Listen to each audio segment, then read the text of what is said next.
Si quelqu'un vous demandait à quoi ressemble un chien enragé, que diriez-vous? L'image typique évoquée dans les films est une créature furieuse, maniaque, qui mousse à la bouche. Et bien que cela puisse être le cas, malheureusement, les signes sont moins évidents, sont beaucoup plus fréquents que la plupart des gens le réalisent. En fait, étonnamment, dans les premières étapes de la maladie, les chiens enragés peuvent se ressembler normaux et alertes alors qu'ils sont en train d'excréter le virus le plus mortel du monde dans leur salive.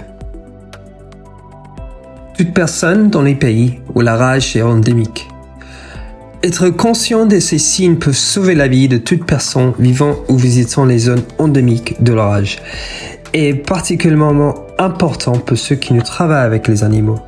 Dans cette vidéo, nous allons vous montrer ce qu'il faut surveiller chez les chiens et autres animaux en utilisant les images des projets Mission Rabies à travers le monde.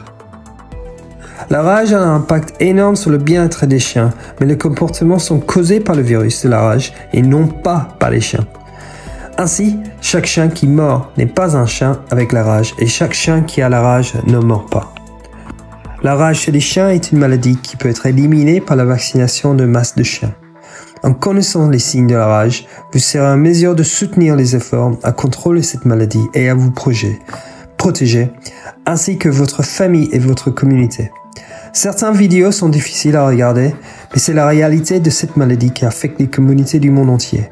Nous expliquons en détail les aspects du contrôle de la rage et de prophylaxie post-exposition dans notre vidéo.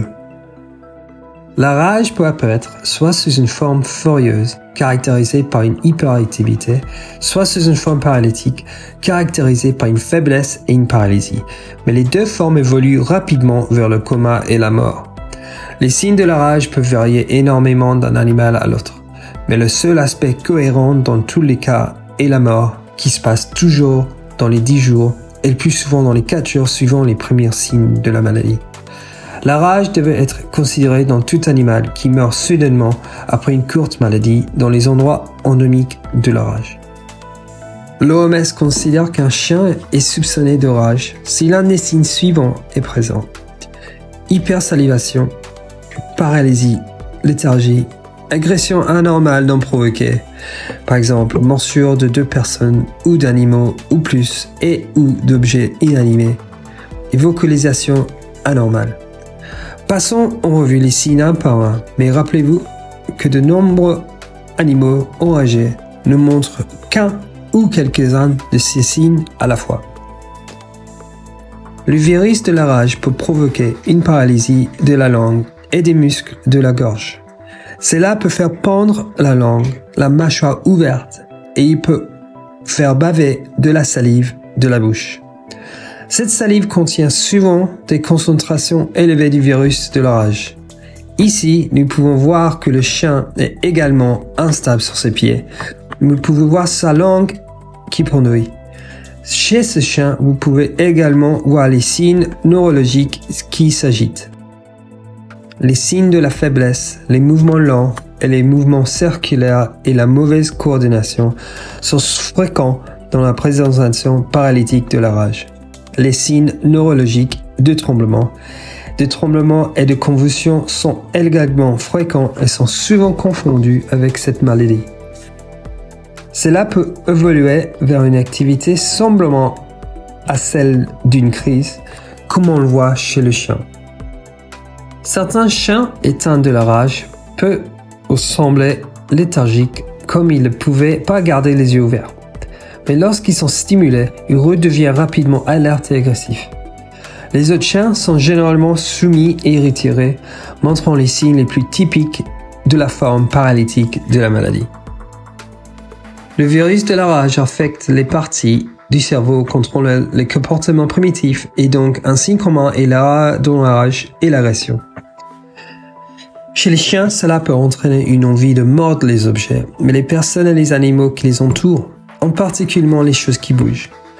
Les chiens montrant la forme furieuse de la rage attaquent souvent les objets placés près de la cage ou placés à l'intérieur. Comme le montrent dans ces images, les chiens dont il est confirmé plus tard qu'ils ont la rage. Il est donc particulièrement important d'occuper ces chiens avec soin, de s'assurer que les zones peut arbitrer les chiens enragés sont clairement signalées et que toute personne ayant accès sont formées et vaccinées. Comme le virus affecte la fonction des muscles de la gorge, il peut y avoir un changement dans le son de l'aboiement du chien, avec un ton tendu et une voix rauque.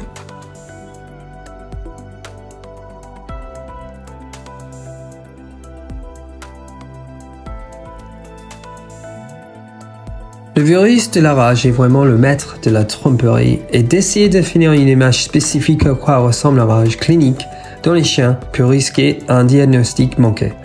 Les signes de la rage entre les animaux sont systématiquement incohérents.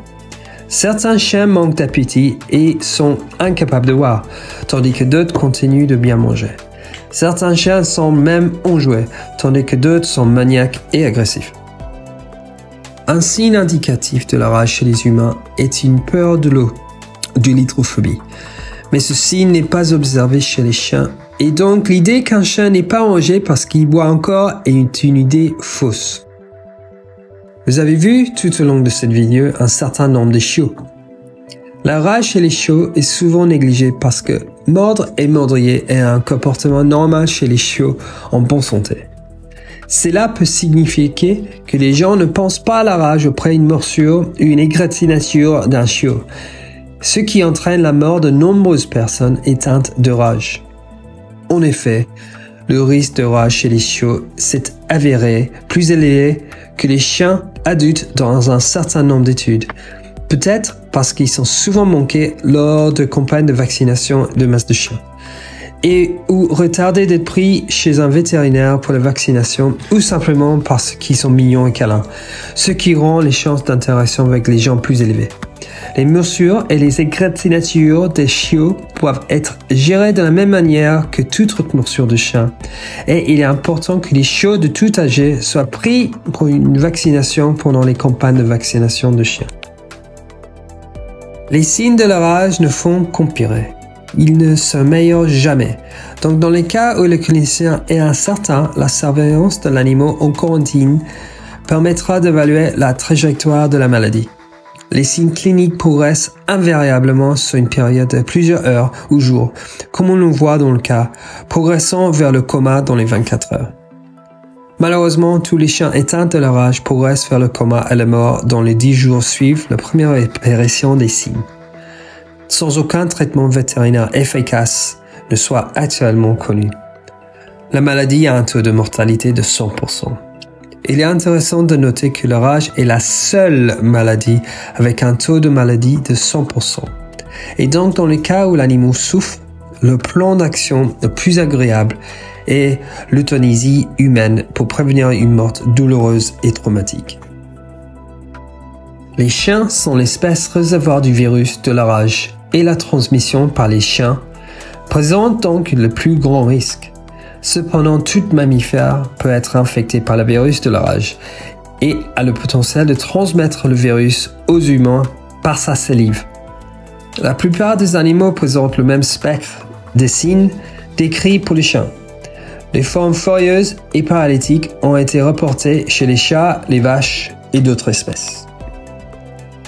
Dans les premiers stades des programmes de surveillance de la rage, on signale souvent des signes de rage chez les vaches, les plus souvent que les chiens, en raison de leur interaction proche et fréquente avec leurs propriétaires.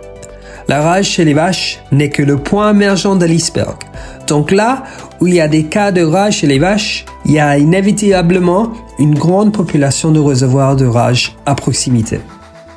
Comme pour les autres animaux, les vaches peuvent présenter les formes paralytiques ou furieuses de la rage. Des précautions doivent être prises lors de l'examen des vaches présentent une hypersalivation, avec de nombreux rapports de personnes qui ont inspecté la bouche d'une vache pour vérifier s'il y a une obstruction.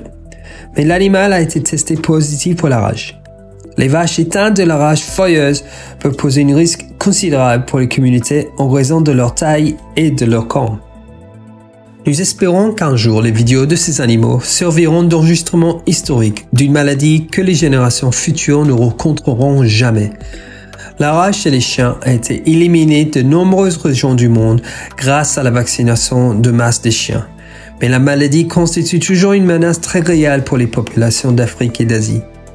Mission Rabies est une organisation de bienfaisance qui travaille à développer des méthodes et des systèmes pour aider les gouvernements à mettre en place des campagnes efficaces de vaccination des chiens à grande échelle, protégeant non seulement les chiens de rage, mais prévenant également le risque de cette horrible maladie pour les gens.